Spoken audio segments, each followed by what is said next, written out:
Day. I think Tuesday is the first work day of the week, and as we look forward to our third season as a staff here, the changes that we've made in response to the growth within our program, I think are pretty substantial. And to begin with, obviously we're very excited about watching some new guys play. We're excited about watching some older guys that have been in the program for a long time who've greatly improved their athletic proficiency, and we also have a couple of returning guys that are also some of the best in the conference. So I'm excited to watch us play, and 3:05 on Saturday can't come soon enough. I'd like to begin by talking a little bit about our kick teams. Brandon Garcia has won the place kicking duties from Zach Johnson, a very spirited competition throughout the spring, or throughout the two-a-day camp. Zach's a young freshman out of Boise who really has a big upside, but Brandon has just really been outstanding over the last couple of days. Eric Nelson has become our long snapper. He's a transfer linebacker from Southern California, and he'll snap on punt teams. And at kick returns, both Aaron Pryor and Dan McSurdy, who have returned a lot of kickoffs for us in the past, return, and Luke Austin will be our punt returner. We have 13 linebackers that will play quite a bit this year in scrimmage situations, and every one of those guys also will play a lot on kick teams.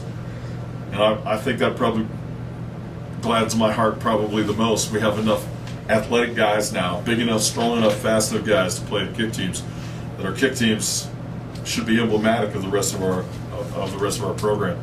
Offensively, we returned 4 out of 5 starters in our offensive line. Nick Beckman will start at left tackle. We will start a true freshman, Skylar Phillips, at left guard. Colin Pressasetter, who has started for us in the past, will back up at both left and right tackle. Wes Wingrove starts at center.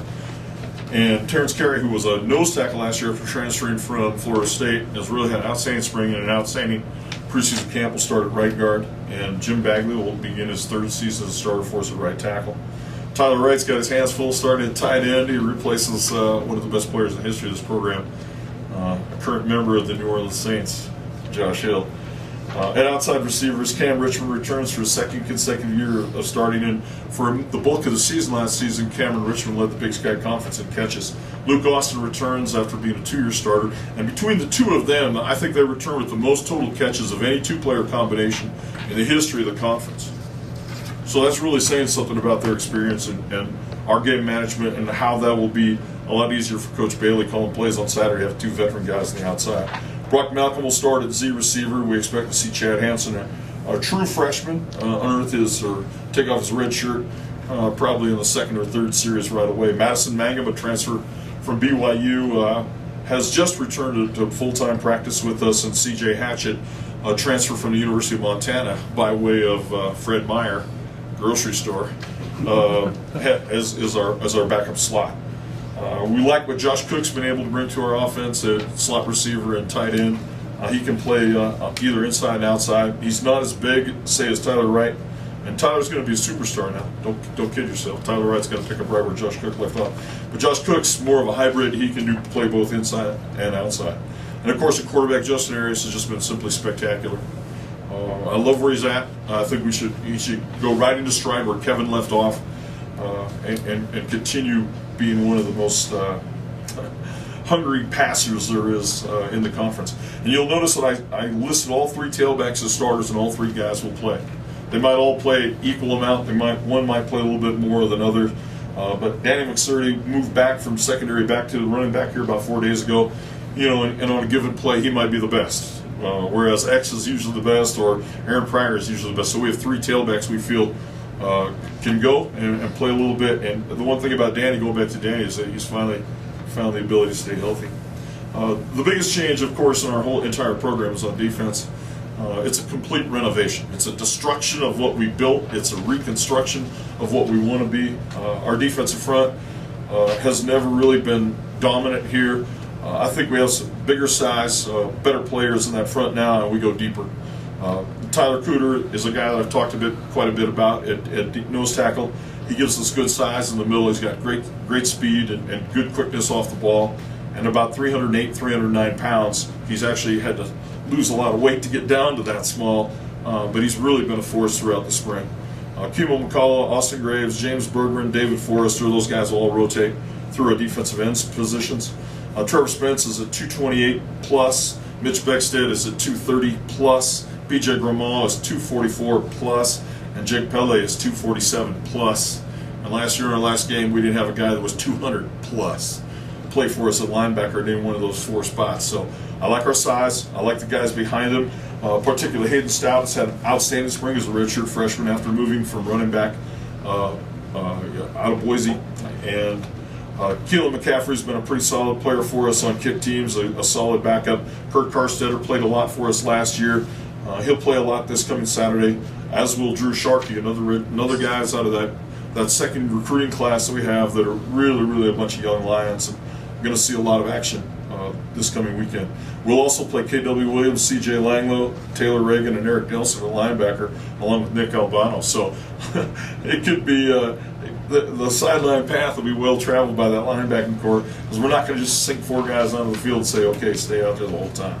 John Davidson will start at left corner, but Brandon Golden, transfer from Washington State, is very close and very level with Johnny. It gives us some flexibility with where we play John. Tyson Manu and Cole Lemire will play at strong safety. Tyson's really had a nice spring and then has had a nice fall. He's a great tackler, ferocious tackler, and a really good fit for really some of the changes we've made in our defense. Tanner Davis, of course, suffered a debilitating ACL injury last year at Nebraska. He returns for his 5th-year senior season. Cody Sorensen also had an ACL injury actually the year before at Montana State. Between Davis and Sorensen, we feel like we have 2 excellent free safeties, and both those guys are expected to split time. In the boundary corner, probably the most improved player in our defense right now from last season to right now is Cameron Gupton. Cameron has the ability to do a lot of different things for us. Now, he played strong safety last year, so you know he's a pretty good tackler. But he's also has great quickness and good strength. He's got great leaping ability, and hopefully he'll be able to pick up right up where Donovan Henley left off for us at corner, and Donovan I thought was an outstanding corner. There's another transfer in that group called Vi Pecco, and Vi has just cleared academic waivers, if you will, and he's not quite ready to play this coming weekend. He might see some action on kick teams, but in the weeks to come, Vi Pecco will push himself up to the top, as will Pat Carter, a very talented redshirt freshman out of Boise, who missed all of last season. So I'm excited with where we're at personnel-wise. I think you understand and sense my admiration for the work that we have done in terms of getting ourselves more physically ready to play the position. Part of the decision about winning ball games, or how much you play, is do you have the physical ability to man the position? And just the examples on our offensive front, Nick Beckman goes 295, Skylar Phillips is down to 312, Wes Wingrove's 308, Terrence Carey was 295, and Jim Bagley this morning was 277. So we've got good size, great foot speed in our offensive line. Running game has become part of our offense. Mike, if I'm a fan, every year I've listened and said, okay, this is the year. Like, I'm excited. Listening to you right now would get me excited to watch this team. What is different, though, that makes at the end of the year not feel like the same as the rest of them? Well, the first thing is our numbers out of the weight room are better. Our ability to push weight around is so much better than it's been in the last 2 seasons. And those are not, you can't find a guy that's able to go on the field and be the Big Sky's leading linebacker and bench press 225 4 times. I mean, at least we physically can play the position. And we can prove that by out of the weight room. At least the numbers that we're coming out of the weight room with are familiar numbers that I've had in years past as a head coach. And it makes me understand that we are way closer physically than we were last year. I mean, how many hours did I spend bellyaching about the size of our defense? Well, our defense is much larger now. We have more girth, more size, more depth, more players, more ability. And I believe because the coaching staff changes, a tremendous change in our teaching and learning culture. So just alone defensively, which is where we have to pull ourselves off the deck, I think defensively we'll be a lot better. Offensively, we've been pretty good. We haven't been good at scoring touchdowns, but we've been very good at moving the ball, avoiding catastrophic turnovers, and it had to dig out of a hole almost every single game because the defense just caved in from the get-go. So I love where we're at offensively in terms of player and team development. Now it's time for the defense to get to where it needs to be. And unfortunately for us, I'm 2 years behind because we had to completely destroy what we had built in those 2 years, reconstruct it again, and it's actually a brand new first day on the job deal this Saturday for our defense. You talked about Cam and Luke and the numbers they put up. They also had Roderick. What makes you believe that now one of them, or maybe both of them, can fill that number 1 wide receiver slot and get the pressure that Roderick got? I don't know if Roderick ever got any more special attention. No one ever double teamed him. That's why he had so many catches. Nobody ever rolled their defense towards Rod and towards Josh Hill and away from Cam and Luke. Those guys are veteran players. I expect them to play exactly the way they played through last year and the year before in Luke's case. And I expect the young guys that are going to replace two very storied players to step right in and get going. Coach, you guys have been hitting each other for 4 weeks now. How excited are you to get out there and finally play another team? Well, it's like wrestling with your brother. Sometimes you win, sometimes you lose. In the end, everybody ends up crying. So, no, we're obviously, to be able to play will not only validate what we've done in the offseason in terms of coaching staff changes, player development, player additions to our program, but it should be a lot more fun than practice. What do you know about Dixie State? Outstanding quarterback, threw for over 2,000 yards last year, rushed for over 700 yards, and a 6'4" frame. That's pretty impressive, to say the least. A very talented tight end who was injured last season, didn't play a lot, but he also has great size and great mobility. We know what a good tight end looks like, feels like, smells like. A football team that's very similar to us on offense and really very similar to us on defense. Very ineffective last year on defense. Both teams defensively are trying to find some footing and some traction in Saturday's opportunity. Coach, you said you spent 2 years building up a defense that just didn't perform last year, and now you take one off season to reconstruct. Other than just being physically bigger, how systematically and schematically should this defense be better? Well, I guess the best way I could say that is that's what Saturday's about. I just feel very confident that we're, as a coaching staff, making corrections off of mistakes that we make in toto, with 4 guys correcting guys in a basic way that maybe we didn't do in the last 2 years. I think we're more sound. I think we're more solid. Because some of the schemes we've run have been time-tested at other universities, this is not a nuance or a new thing or some sort of out there defense. It's a pretty standard stuff, and our reaction and our ability to recognize plays should speed up the game for us defensively. And obviously, we want to be better at the end of the year than we are at the start of the year. So yeah, there'll be some issues early because we're so new defensively Saturday. But hopefully, by the time November rolls around, we're one of the better defenses in the conference. So is it safe to say you just simplified it and stripped it down? I would say that we boiled it down to a little less variability than maybe we had in the past.